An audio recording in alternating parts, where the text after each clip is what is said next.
Chapter 1. The forbidden door. The crypt had no business being beautiful. Alara pressed her palm against the iron door, feeling the cold seep through her skin like a living thing. Behind her, the monastery was burning. She could smell the smoke even here, 3 levels below the chapel. In the stone maze where servants were forbidden to go, she'd broken that rule the moment the soldiers arrived. The door was older than the monastery itself, everyone knew that. Older than the kingdom, some said. The novices whispered that it led to the catacombs where the first saints were buried, but the abbess had always warned them, never go below, never touch the iron door. The past sleeps there, and it must not wake. Alara had been a good servant, quiet, obedient. She'd scrubbed floors and tended candles and asked no questions. Even when the abbess locked herself in the undercroft, every new moon. Even when Alara found strange symbols carved into the chapel stones. But tonight, the abbess was dead. The monastery was burning,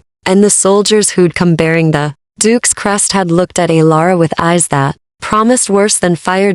So she ran, and now she stood before the forbidden door with her heart hammering, and her hands shaking. And she made a choice. The iron handle turned beneath her grip, the door opened without a sound, the staircase descended into darkness so complete it felt like falling. Alara kept one hand on the wall, her other clutching the small oil lamp she'd grabbed from the kitchen. The flame guttered and danced, casting shadows that seemed to move with intent. The air grew colder with every step. Colder, and somehow, older. As if she were walking backward through time itself. She counted 73 steps before the stairs ended. The chamber that opened before her stole the breath from her lungs. It was vast, far larger than the monastery above. The ceiling disappeared into shadow, supported by columns carved with symbols she'd never seen in any holy text. The floor was black stone, polished to a mirror shine, and at the center of the chamber stood a dais. On the dais lay a man. No, not a man. Alara's lamp trembled in her grip. He lay on a stone slab like a carving on a tomb, but he was no statue. His chest rose and fell with the barest suggestion of breath. His skin was pale as marble, his hair black as the void above, falling past his shoulders in waves that looked too perfect to be real. He wore clothes from another age, dark leather and silver clasps, a coat that swept to his knees, all of it pristine. Despite the dust that coated everything else in the chamber, he was beautiful, he was terrifying, and there was a stake through his heart. Alara stumbled backward, her free hand flying to her mouth. The stake was iron, black with age, driven through his chest and into the stone beneath. Around it, symbols had been carved into the slab, binding sigils. She realized with cold certainty, though she'd never studied such things, someone had put him here, imprisoned him, and the abbess had been guarding this place for 20 years. A sound echoed from the staircase above, boots on stone, men's voices shouting. The soldiers had found the door. Alara's mind raced. She could hide in the shadows, hope they didn't search the chamber. She could run deeper into the catacombs, pray for another exit, or she could do something monumentally foolish. Her eyes fell to the stake. The abbess's last words surfaced in her memory, gasped out as she died in Alara's arms. The old pacts are breaking. The Duke knows. He'll come for what sleeps below. The Duke's men were here for this. For him. And if they took him, if they controlled whatever power slept on this slab, the kingdom would burn brighter than the monastery. Above, Alara set down her lamp with shaking hands. She crossed to the dais. Up close, she could see details that made her skin prickle.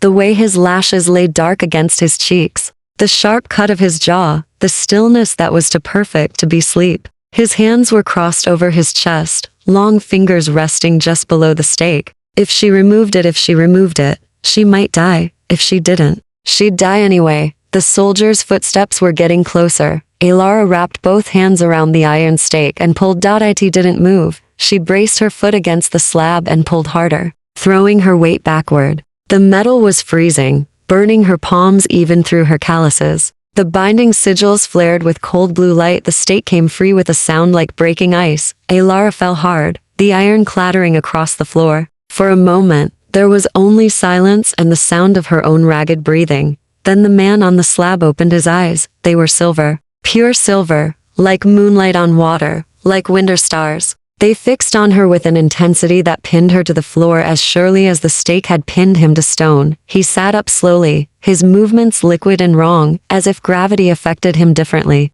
His hand went to his chest, to the hole in his coat where the stake had been. When he pulled his fingers away, there was no blood. The wound was already closing. He looked at the stake lying on the floor, at the shattered sigils, at the lamp still burning by the stairs. Then he looked at Alara. "Foolish girl," he said, and his voice was like dark honey and distant thunder. "Do you have any idea what you've done?" Above them, the soldiers reached the chamber entrance. The vampire rose to his feet and smiled. Chapter 2. Blood and Bargains. These soldiers froze in the doorway. There were 5 of them, armed with crossbows and swords, bearing the Duke's crimson crest. The captain, a scarred man with cold eyes, had his weapon half raised when he saw what stood on the dais. "Impossible," he breathed. "The abbess swore the bindings would hold. The abbess is dead." The vampire's voice cut through the chamber like a blade through silk. "And her bindings died with her." He moved. Alara didn't see him cross the distance. One moment he stood on the dais, the next he was among the soldiers.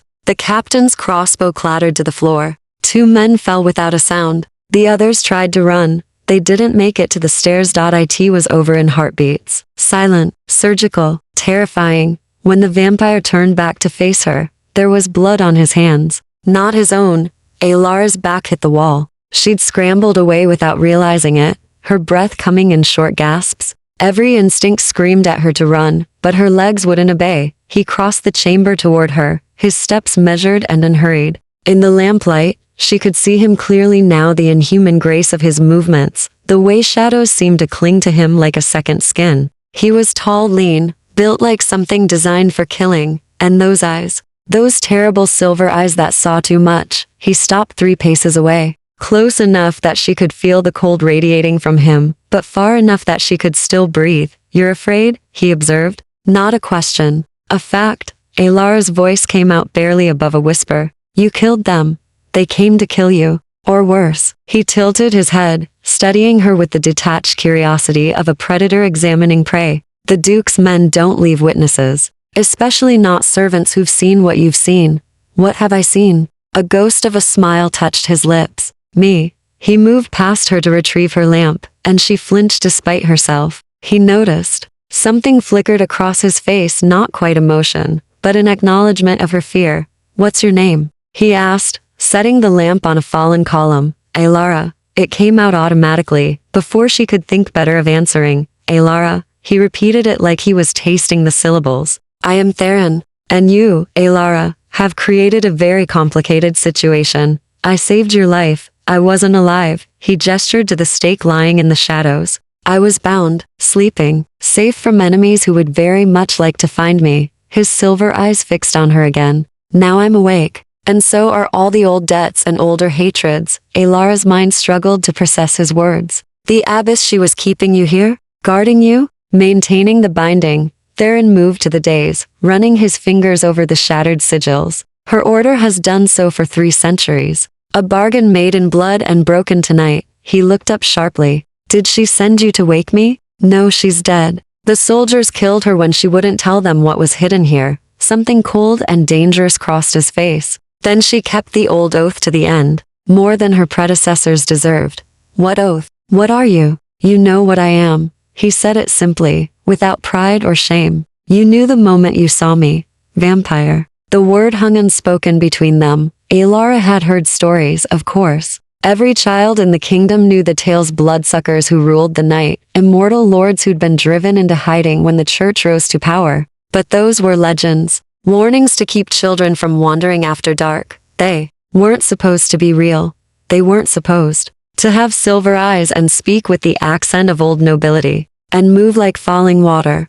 "Why did the Duke want you?" she asked. Theron's laugh was bitter. "Because I am the last of House Nyx, the final heir to the Night Court." He gestured to the chamber around them. "This was my kingdom once. These catacombs were the foundation of my court, before the mortal lords rose up, before the church hunted us, before everything burned. Your royalty? I'm a relic, a remnant of a dead world." He moved toward her again, and this time she held her ground. "The Duke wants what all ambitious men want: power. There are those who remember the old ways, who would pay fortunes to possess a vampire of the royal blood. To control me is to claim legitimacy over the other houses." "Other houses? There are more of you." "Scattered, hidden, diminished." His expression was unreadable. But yes, we endure. We always endure. Smoke drifted down the staircase thicker now, carrying the acrid smell of burning timber. The monastery was collapsing. Theron glanced toward the stairs, then back to Alara. You need to leave.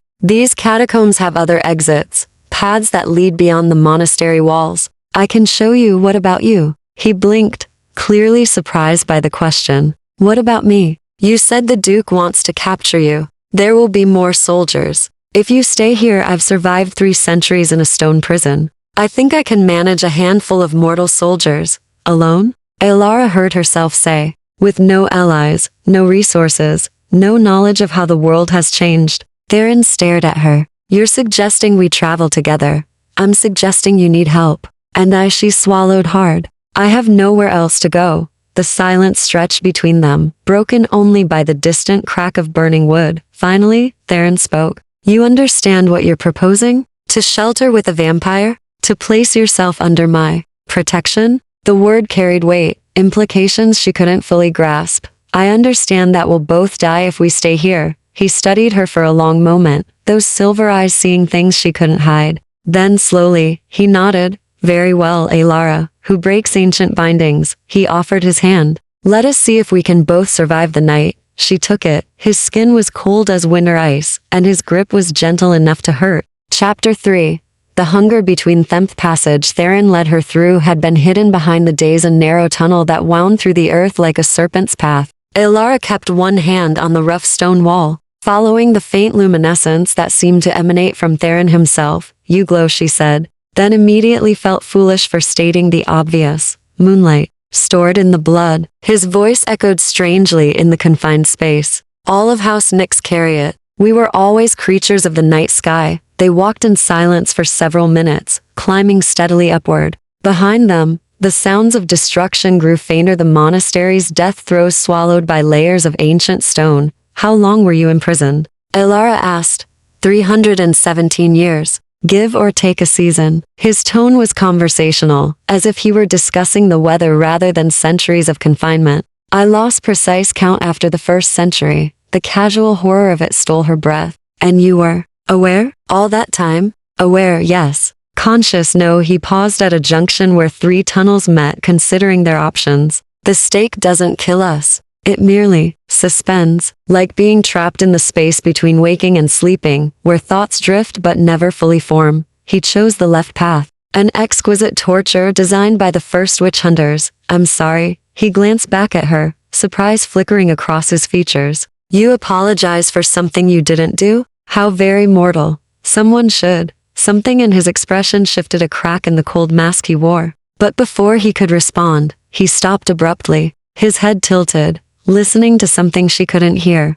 What is it? We're being followed. He moved her behind him with effortless strength. Stay close. Alara's heart hammered against her ribs. More soldiers? No, his voice dropped lower. Worse, the attack came from above. A figure dropped from a crevice in the tunnel ceiling, inhumanly fast, inhumanly graceful. Alara caught a glimpse of pale skin, dark eyes, fangs bared in a snarl. Another vampire. Theron met the assault with brutal efficiency. They moved too quickly for Alara's eyes to follow a blur of violence. That ended with Theron slamming his attacker against the wall hard enough to crack. Stone. Kieran.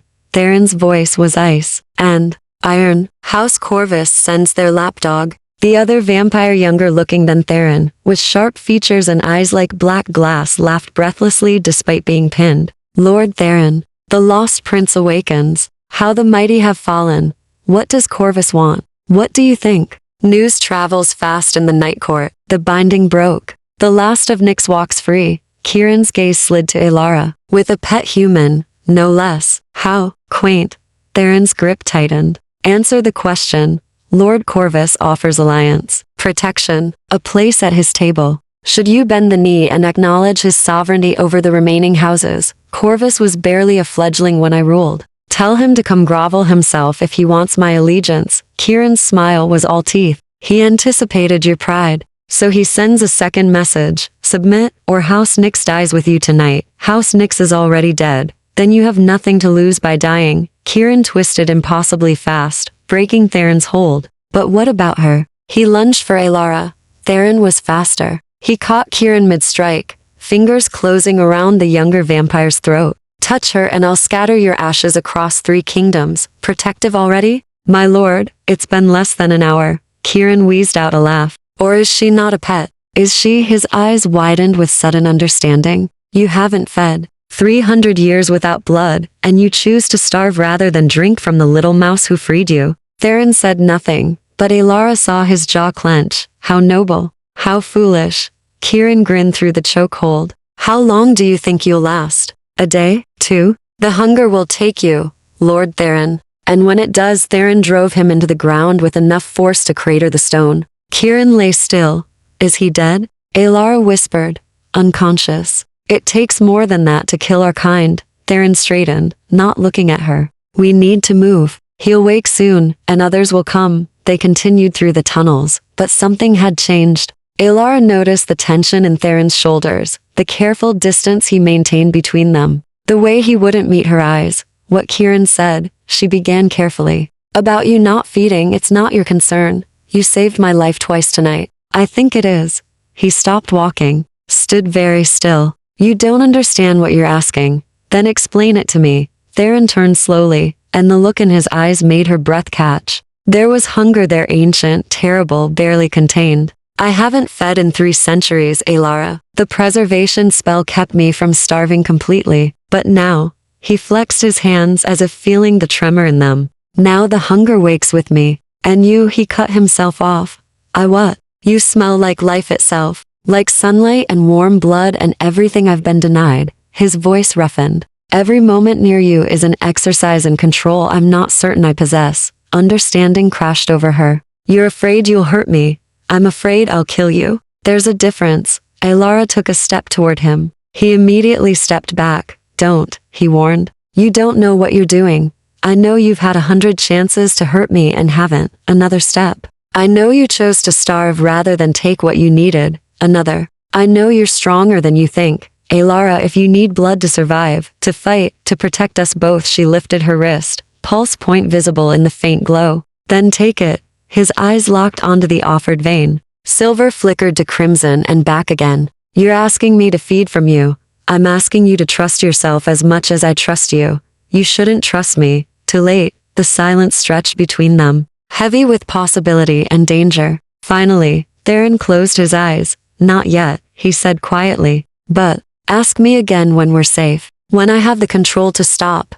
Promise you will stop? He met her gaze. I promise I'll try. It wasn't reassurance. But somehow, it was enough. Chapter 4. Sanctuary and Shadow Tunnel opened onto a hillside 3 miles from the monastery. Dawn was approaching. Alara could feel it in the air, that peculiar heaviness before sunrise. Theron felt it too. He moved with increasing urgency, his eyes scanning the landscape with predatory focus. There, he pointed to a structure barely visible through the trees. The old groundskeeper's cottage. Abandoned for decades, but it will serve. The cottage was more ruin than shelter, roof half collapsed, windows empty of glass, door hanging from one hinge. But Theron moved through it with the confidence of someone who'd known it in better days. I used to hunt these woods, he said, answering her unspoken question. Before the rising, before the purges. This cottage belonged to a man who knew what I was, and kept the secret. He touched a wall with something almost like fondness. He's long dead now. Everyone I knew is. The loneliness in his voice made Alara's chest ache. Theron moved to the far corner of the main room, where a heavy rug lay moldering on the floor. Beneath it, he revealed a trapdoor. The cellar. No windows. Stone walls. It will protect me from the sun. You'll be vulnerable down there. I'll be dead if I stay above ground. He glanced at the eastern horizon, where the first hint of gray was bleeding into the night sky. Vampires in sunlight, that particular legend is entirely true. Alara helped him clear debris from the trapdoor. What should I do? While you sleep? Bar the door. Stay hidden. Don't leave the cottage. He descended the ladder into darkness. And Alara, if soldiers come, I know. Don't wake you. Wake me. His voice drifted up from below. A death in sunlight is still better than capture. Before she could respond, he pulled the trapdoor shut from inside. The cottage felt cavernous without him. Alara spent the first hour making it defensible, dragging broken furniture against the door, finding a rusted knife in what had once been a kitchen. checking sight lines from the empty windows. Then, with nothing else to occupy her hands, she began to clean. It was instinct really. Years as a servant had taught her that idle hands led to idle thoughts, and idle thoughts led to fear. So she swept debris with a salvaged board, cleared the hearth, found blankets in a chest that somehow hadn't rotted completely through. As she worked, her mind churned through everything that had happened. 24 hours ago, she'd been nobody, a servant girl with a past she tried to forget and a future that stretched gray and empty before her. Now she was a fugitive, sheltering with a vampire prince, caught in the middle of immortal politics she barely understood. She should be terrified. She was terrified. But beneath the fear was something else, something she was almost afraid to examine too closely. When was the last time someone had asked her opinion, listened to her words, looked at her like she mattered? Theron had done all three, and yes, he was dangerous. Yes, he'd killed 5 men without hesitation. Yes, every instinct she possessed should be screaming at her to run, but he'd also chosen to starve rather than harm her. He'd warned her away even as he accepted her help. He'd promised to try. In Elara's experience, monsters didn't make promises. A sound from outside snapped her from her thoughts, footsteps on the path leading to the cottage. Her heart seized. She grabbed the rusted knife and pressed herself against the wall beside the door. The footsteps stopped. A pause, then a voice, female and young.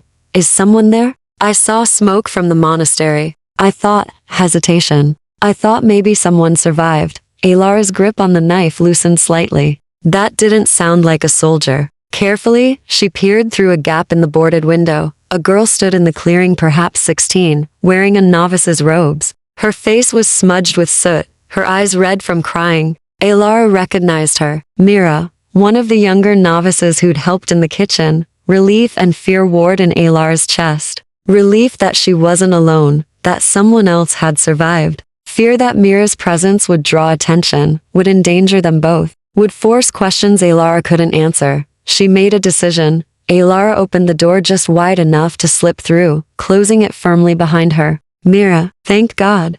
The girl's face crumpled with relief. Elara, I thought everyone was dead. The soldiers, they wouldn't let anyone leave. They were looking for something in the Undercroft. Mother Superior tried to stop them, and her voice broke. I know. I was there. Elara kept her body between Mira and the cottage door. Are you hurt? No, I hid in the root cellar until they left. But the fire, Mira's eyes were haunted. Everything burned. Where will we go? What will we do? There's a village 2 days' walk south. St. Catherine's. They have a convent there.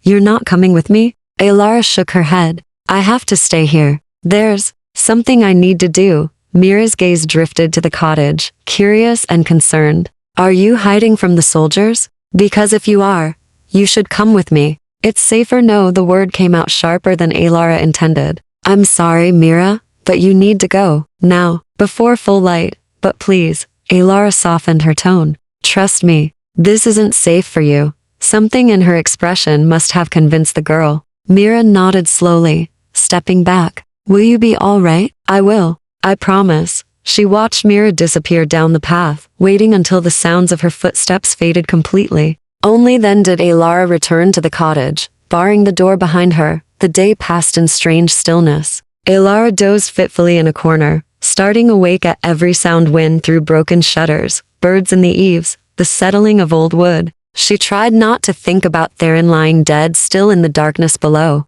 tried not to wonder what would happen when night fell again, tried not to acknowledge the truth that was becoming harder to ignore. Somewhere between the crypt and this crumbling cottage, between fear and trust, she'd stopped thinking of him as a monster, and that was perhaps the most dangerous thing of all. Chapter 5. Truths in Twilight Sun came like a held breath, releasing. Elara heard the trapdoor open before she saw him emerge. Theron climbed the ladder with fluid grace, his movements easier than they'd been at dawn. The day's rest had restored something to him, a vitality that made him seem more present, more real, and somehow more dangerous. You're still here, he said, surprise evident in his voice.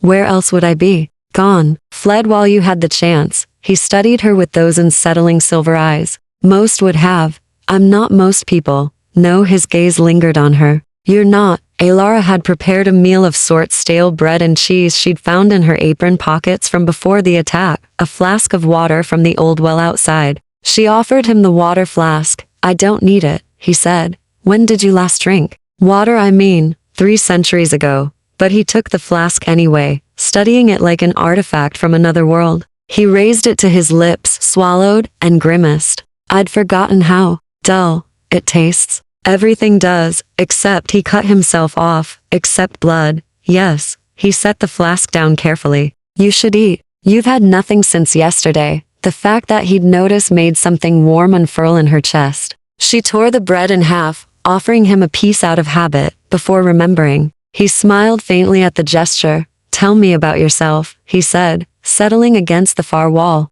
Keeping distance between them, she noted. Who were you before the monastery? Nobody important. Everyone is somebody. Everyone has a story. Alara looked down at the bread in her hands. I was married once, briefly, to a merchant's son who wanted a quiet wife to manage his household. The words came easier than she expected. I tried to be what he wanted, tried to be small and silent and grateful, but he had appetites, cruelties. Theron's expression darkened. When I finally fought back, when I finally said no, she swallowed hard. He claimed I'd stolen from him, that I was mad, that I'd attacked him unprovoked. His family was wealthy, respected. Mine was not, so I ran to the monastery. The abbess took me in, asked no questions, let me hide behind vows I never intended to take. Alara met his eyes. I've been hiding for 3 years, being nobody, asking for nothing.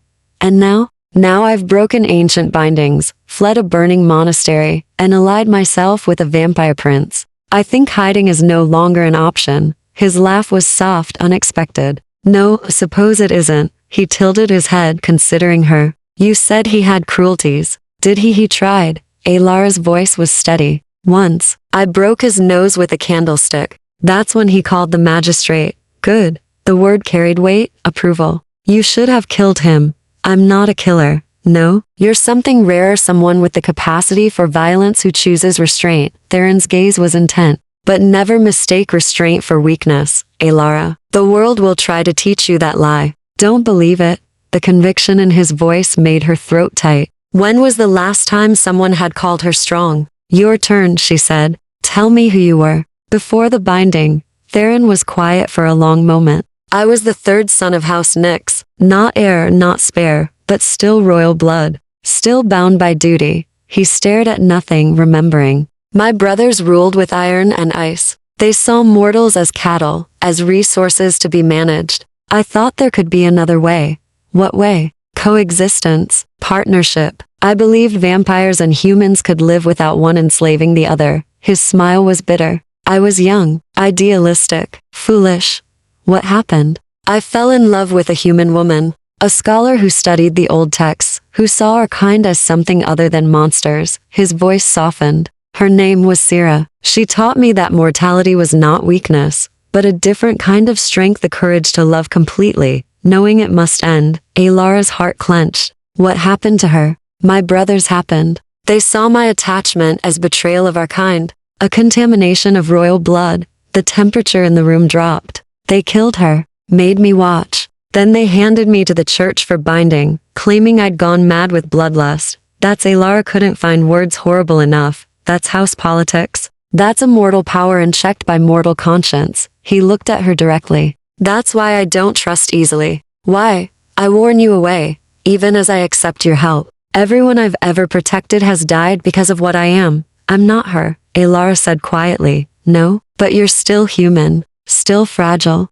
still standing far too close to a creature who could end you with one moment's loss of control. Is that what I am to you? A moment's loss of control waiting to happen? He stopped, frustration flickering across his features. I don't know what you are. A mystery, a complication. A mortal woman who looks at me without fear when she should be running, who offers her blood when she should be guarding it, sound from outside cut him off. Both of them froze. Horses, multiple riders approaching through the woods. Theron moved to the window in a blur. 6 men, armed, wearing Corvus house colors. The vampire who attacked us in the tunnel. His master, it seems, is impatient for an answer. Theron's expression hardened. Stay in the cellar. Don't come out, no matter what you hear. No, he turned to her, incredulous. This isn't a debate, you're right. It's not. Alara stood, gripping the rusted knife. You said I was strong enough to choose violence. Let me choose to stand with you.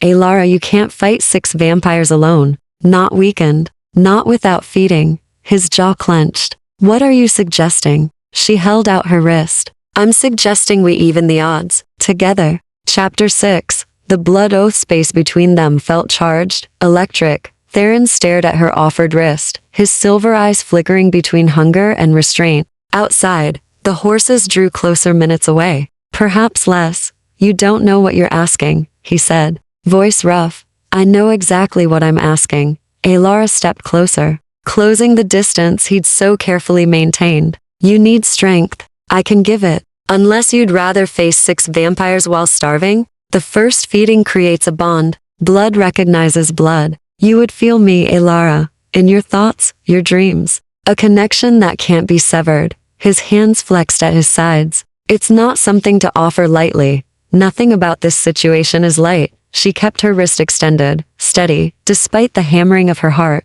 But I trust you to stop. Do you trust yourself? The question hung between them like a blade. Finally, Theron moved. He crossed to her slowly, giving her every chance to withdraw. When she didn't, he took her wrist in his hand gently, as if she were made of glass. This will hurt, he warned. I know. And afterward, you may hate me for it.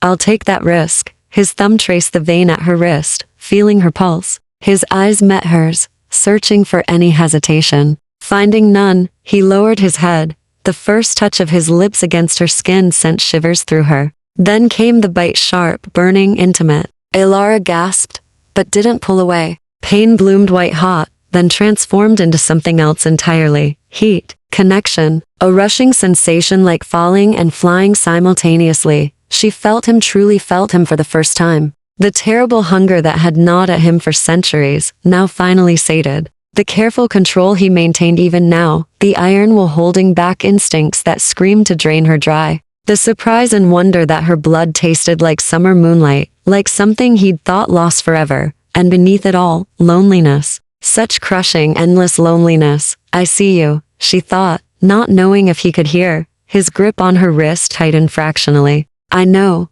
Time became strange, elastic. It might have been seconds or minutes before Theron pulled back, his fangs retracting. Blood stained his lips, her blood. He looked drunk on it, overwhelmed, his eyes burning bright silver. Enough, he said hoarsely, though whether to himself or her, she couldn't tell. Alara swayed. He caught her before she fell, lowering her to sit against the wall. The bite mark on her wrist was already closing. His saliva carried healing properties. She understood somehow. Knowledge that wasn't hers, flowing through the new bond between them. How do you feel? His voice was different now, stronger, alive in a way it hadn't been before. Strange, light-headed, like I can feel you breathing even though you don't need to breathe. She looked up at him. Is it always like this? No, he touched her cheek with unexpected gentleness. This is different. You're different. Before she could ask what he meant, the cottage door exploded inward. 6 figures entered, all vampires,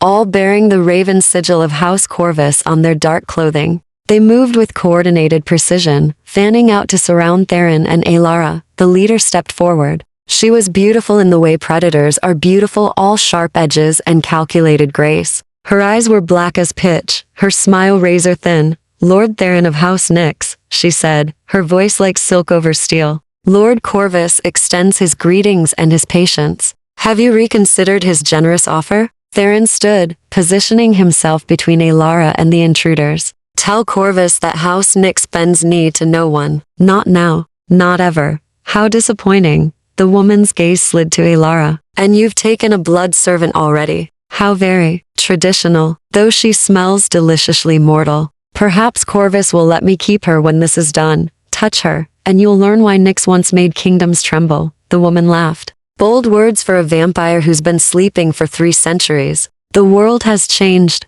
Lord Theron. Your house is dust. Your power is legend. You are one against many, weakened and alone. He's not alone. Everyone turned to stare at Alara. She'd risen to her feet, knife in hand, standing beside Theron rather than behind him. It was a foolish gesture. What could a mortal do against 6 vampires? But she'd be damned if she'd cower. The woman's expression shifted to amused condescension. How precious. The pet has teeth. She has a name, Theron said coldly. And she is under my protection. That makes her untouchable by every law of the Night Court. The Night Court is dead, old prince. We make new laws now. The woman gestured to her companions. Take him. Kill the girl. They attacked as one. Theron met them with brutal efficiency. Fed and strengthened by Alar's blood, he moved like lightning given form. The first vampire went down with a crushed throat. The second lost an arm. The third one broke through, lunging for Alara. She didn't think. The knife came up on pure instinct, catching the vampire in the eye.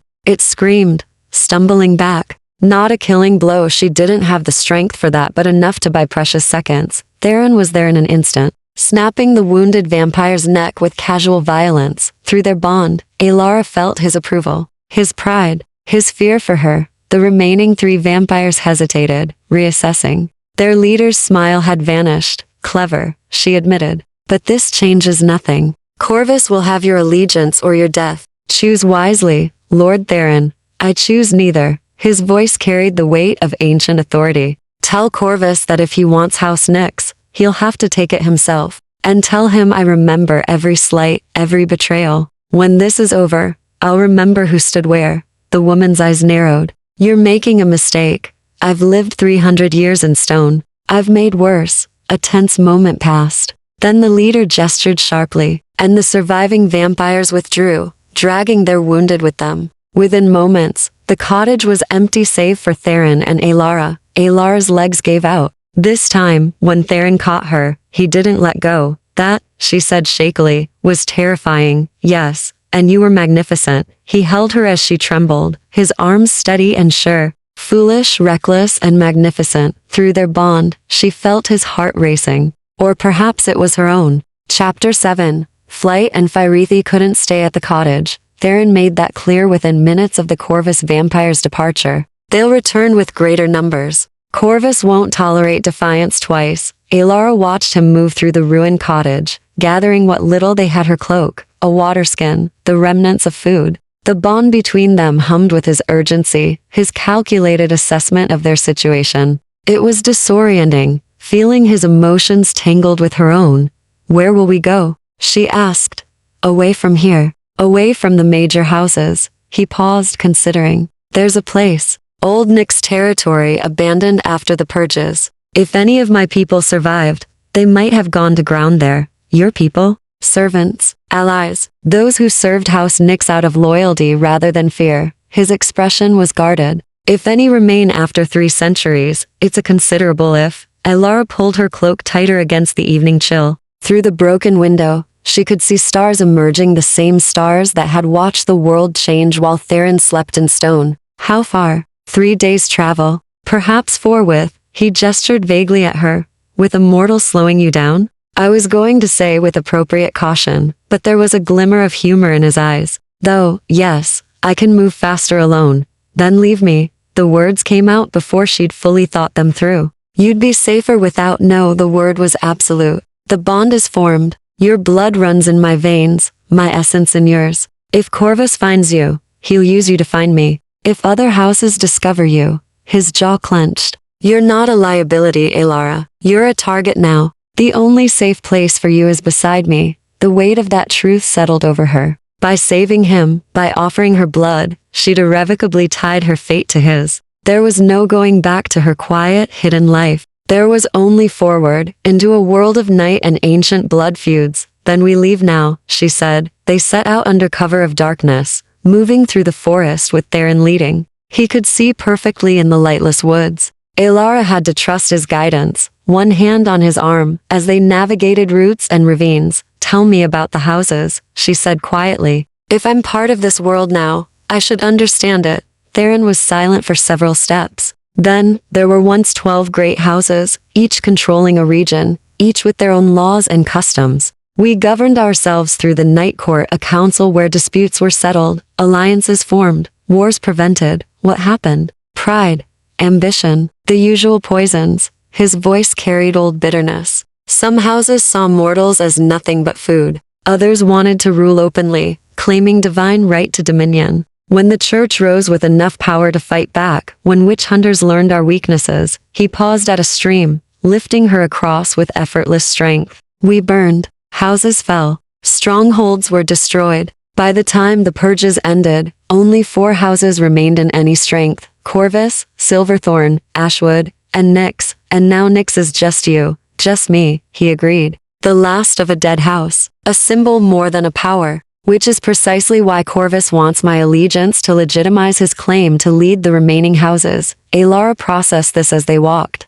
What about the others? Silverthorn and Ashwood. Silverthorn keeps to the northern mountains. They're scholars, historians. They survived by avoiding conflict entirely. He helped her over a fallen log. Ashwood is more dangerous. They believe in the old ways, the brutal hierarchies. Mortals as cattle, vampires as gods. If they learn I've bonded with a human. He didn't finish the thought. Through their bond, Alara felt his concern. Not for himself, but for her. They traveled through the night, stopping only when Alara's mortal endurance flagged. Theron found them shelter in a cave as dawn approached, deep enough to protect him from sunlight, defensible enough to give warning of attack. Sleep, he said, settling near the cave entrance. I'll watch. You need to rest too.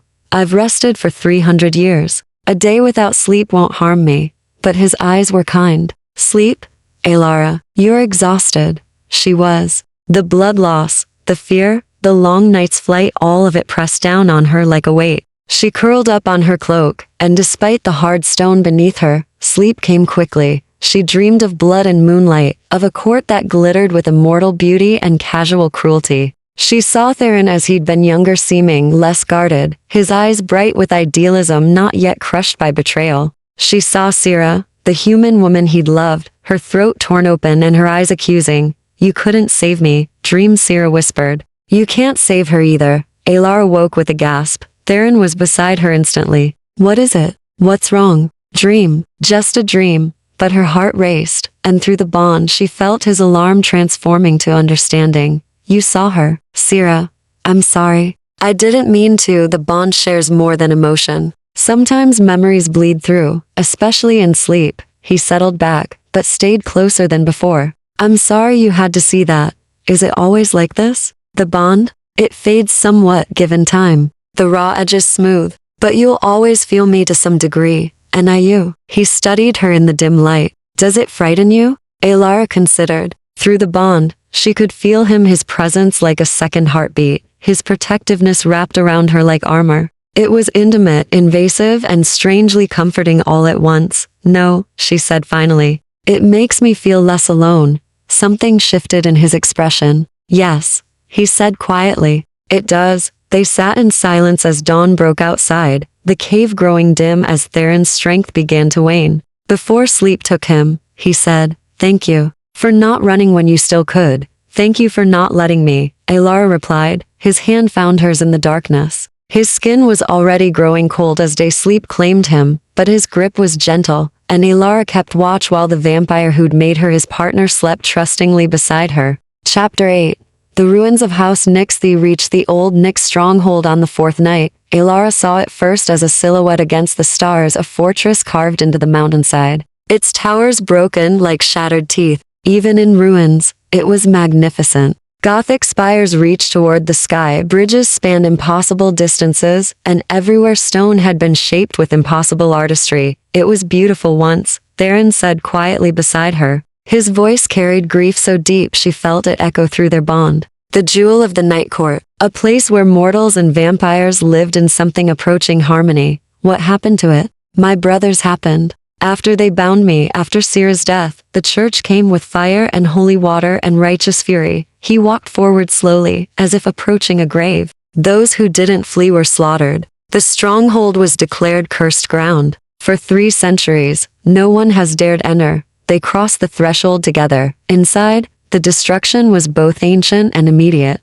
Tapestries hung in tatters, furniture lay overturned and rotting. But beneath the decay, Alara could see what it had been: elegant halls, soaring ceilings, windows designed to capture moonlight and transform it into silvered beauty. The great hall is this way, Theron said, leading her deeper into the ruins. The hall was vast, large enough for hundreds to gather. A throne sat at the far end, carved from a single piece of black stone veined with silver. Theron stopped before it, his expression unreadable. My father's throne. Then my eldest brothers. Then he stopped. It should have been destroyed with everything else. Why would they leave it? Maybe they couldn't, Alara suggested. Maybe it meant something, even to those who attacked. Before Theron could respond, a sound echoed through the hall, stone scraping against stone. They both spun toward it. A figure emerged from the shadows. She was ancient not in appearance, for she looked perhaps 30, but in the weight of years that hung around her like a cloak. Her hair was silver white,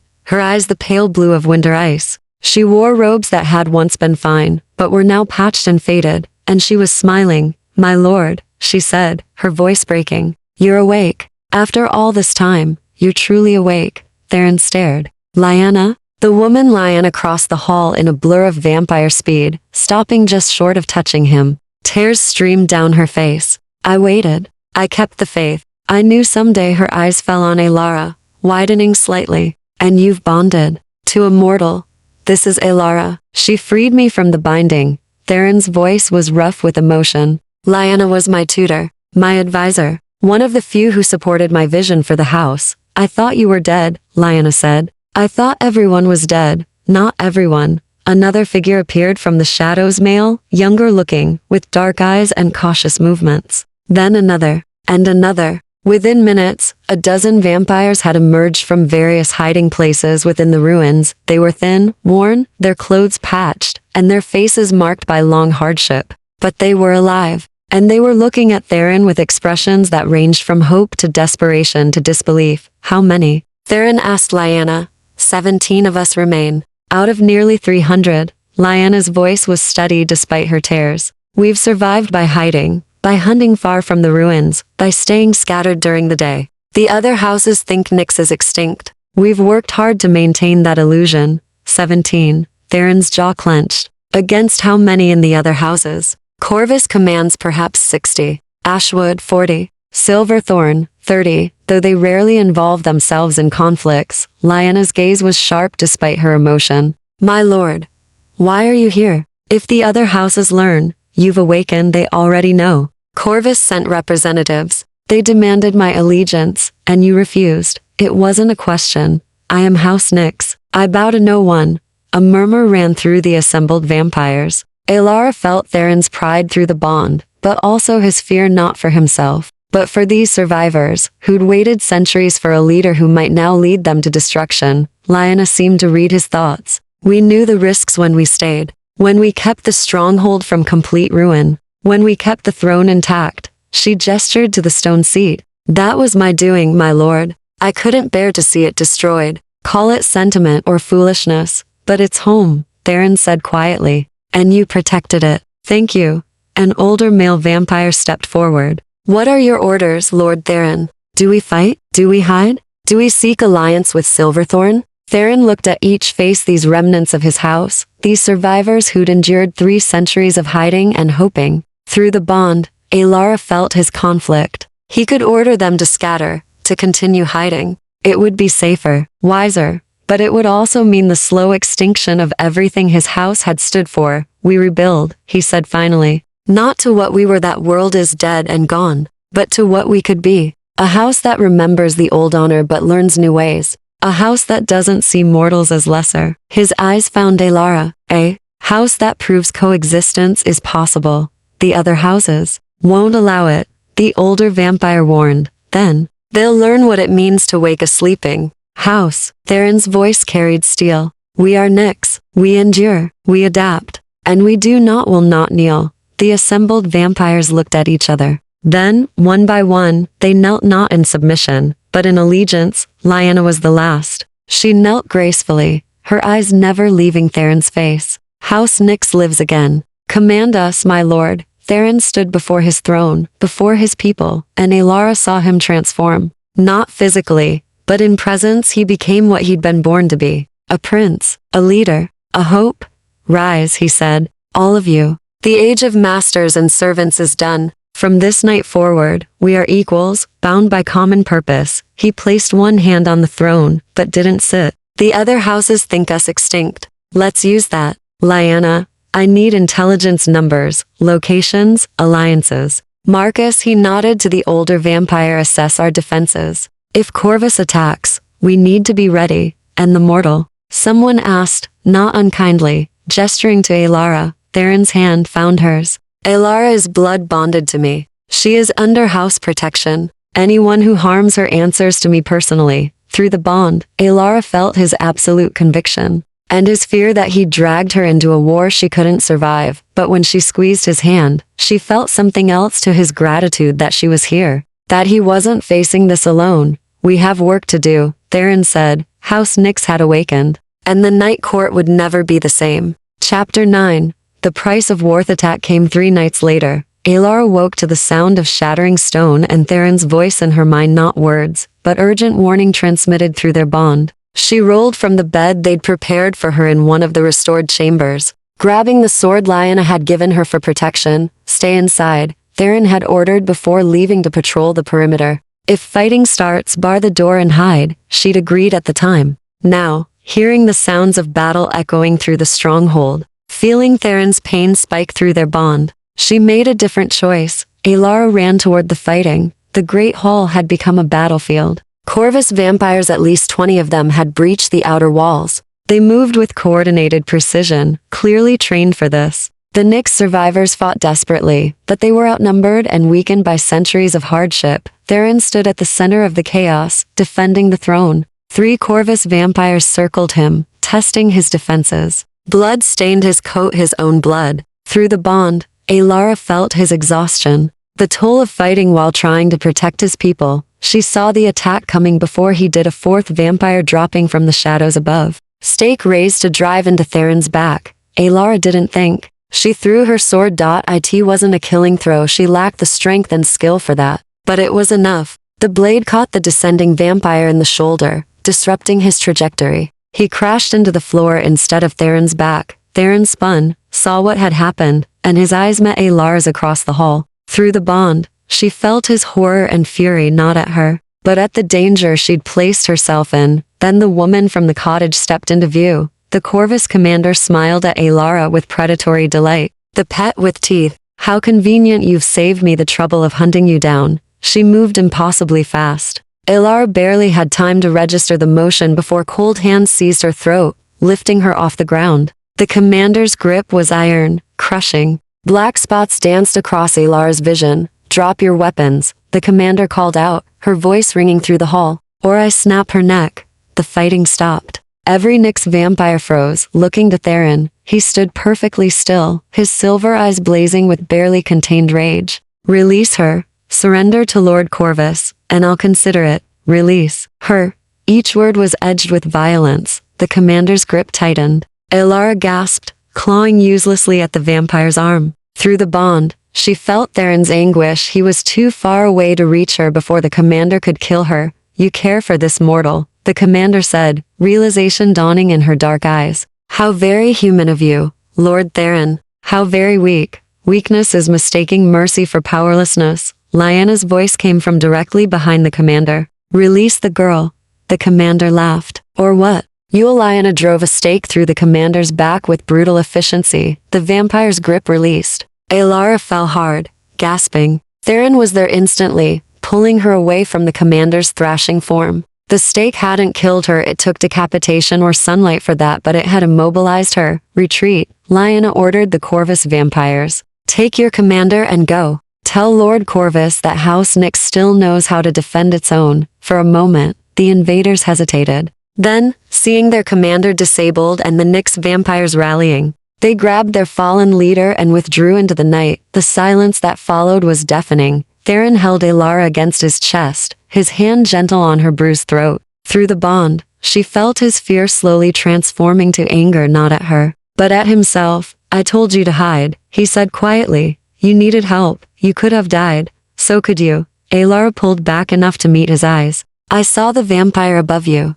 If I'd stayed hidden, I would have survived. Would you? She touched his chest, where blood seeped through his coat. You're hurt. Your people are hurt. How long did you think you could hold them off alone? Theron had no answer for that. Lyanna approached, her expression grave. We lost to tonight. Marcus and young Sienna. 3 others are wounded. The grief hit Theron like a physical blow. Alara felt it through the bond, the weight of responsibility, the guilt of leading people into danger, the ancient ache of losing those under his protection. This is my fault, he said. I brought war to your door. No, my lord, Lyanna's voice was firm. Corvus brought war. You brought hope. There's a difference. She glanced at Alara, and she's right. Without her warning, you'd be staked right now. She shouldn't be fighting. She shouldn't be in danger. She's blood bonded to the Lord of House Nyx. She'll always be in danger. Lyanna's pale eyes were kind but unflinching. The question is whether you trust her to face it,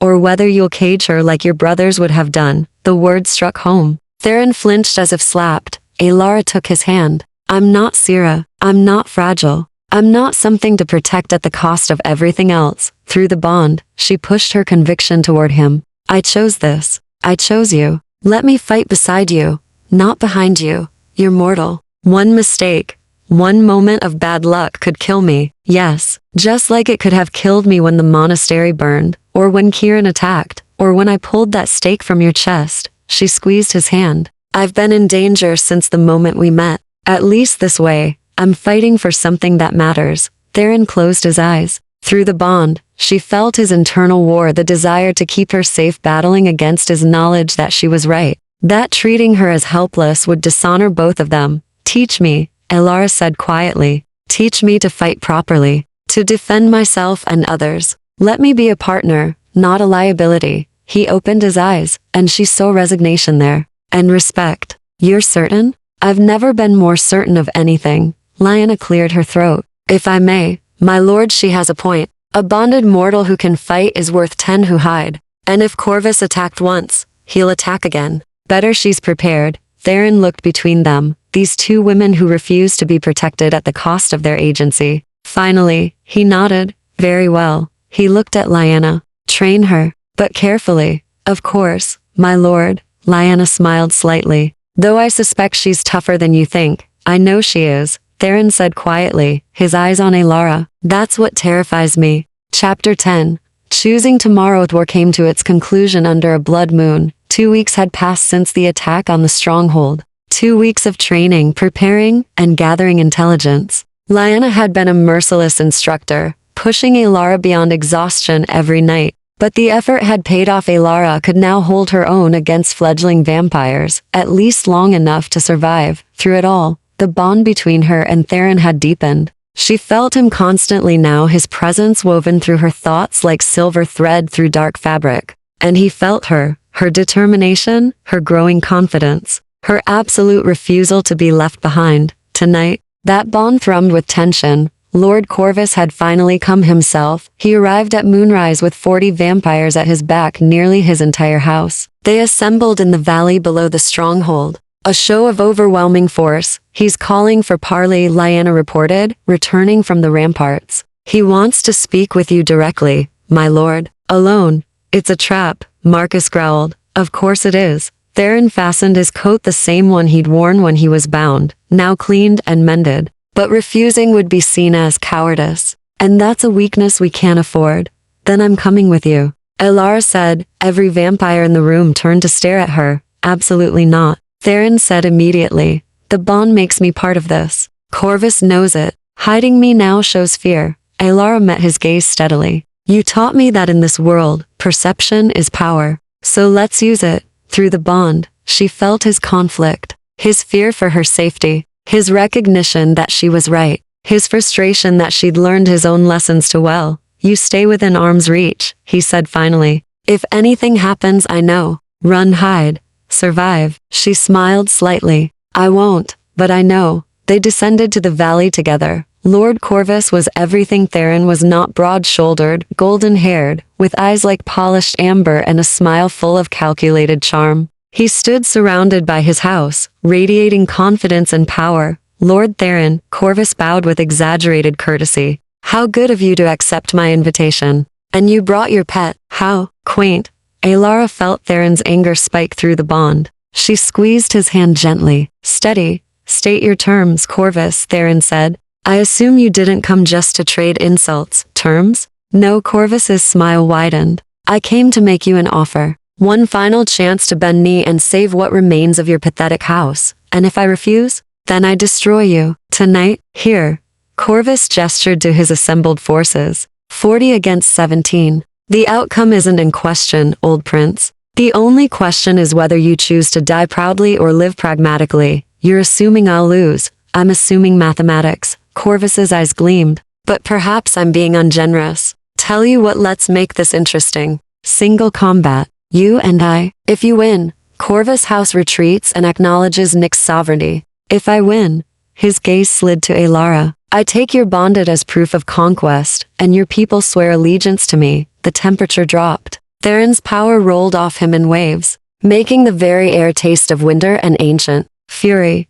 Touch her, and I'll scatter your ashes across 3 kingdoms, he said softly, then accept my challenge and defend her. Properly. Corvus drew a silver blade. Unless the great Lord Theron has grown too weak for honest combat? It was brilliant manipulation, Alara realized. If Theron refused, he looked weak. If he accepted and lost, Corvus won everything. And if he won, they'd have breathing room. A chance to rebuild without immediate threat. Through the bond, Alara felt Theron calculating the same odds. I accept, he said. On one condition, the combat is witnessed by neutral party. Send for House Silverthorn. Corvus hesitated, then nodded. Agreed. Though it changes nothing, a runner was dispatched. Within an hour, 3 Silverthorn vampires arrived, ancient scholars who observed neutrally, their presence ensuring the combat's legitimacy. The fight was brutal and beautiful. Corvus fought with raw power. Overwhelming force meant to batter through defenses.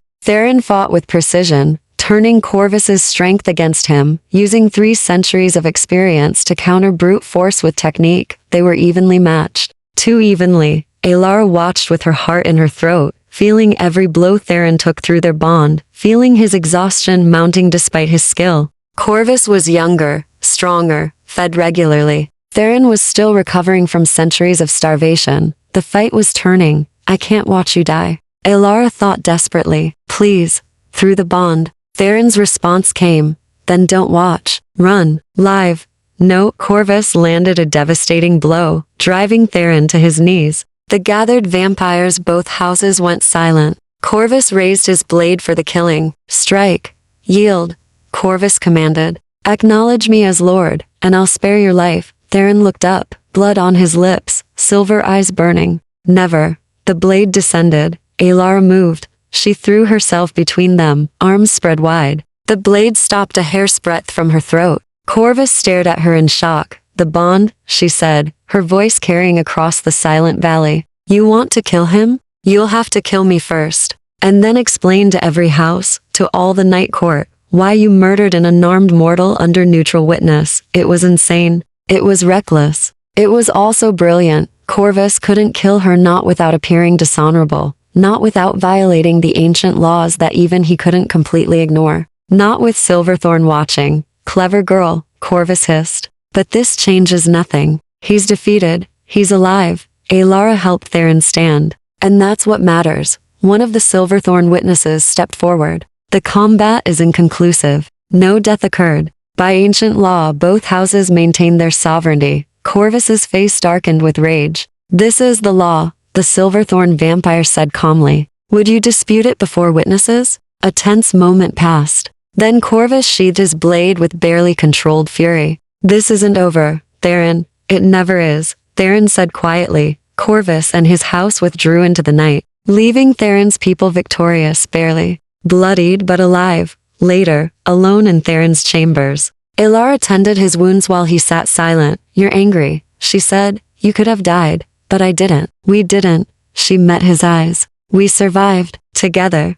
This isn't the life I wanted for you. Constant danger, endless war, it's the life I chose. Alara took his face in her hands. Stop trying to protect me from my own decisions. I'm afraid, he admitted quietly, of losing you, of failing you the way I failed Syrah. I'm not Syrah, and you're not the vampire who was betrayed and bound. She kissed him gently. We're something new, something that shouldn't exist, but does anyway. Through the bond, she felt his walls crumbling, his fear transforming to hope. Stay with me, he whispered, not as servant or pet or protected thing, as partner, as equal, always. She smiled. Though you should know, Lyanna mentioned something about immortality being offered to bonded mortals. Eventually, he agreed. When you're ready. If you want it, ask me again in 50 years. He laughed, truly laughed for the first time since waking. 50 years with you might just be enough to remember how to live. Then let's start now. Outside, House Nix rebuilt.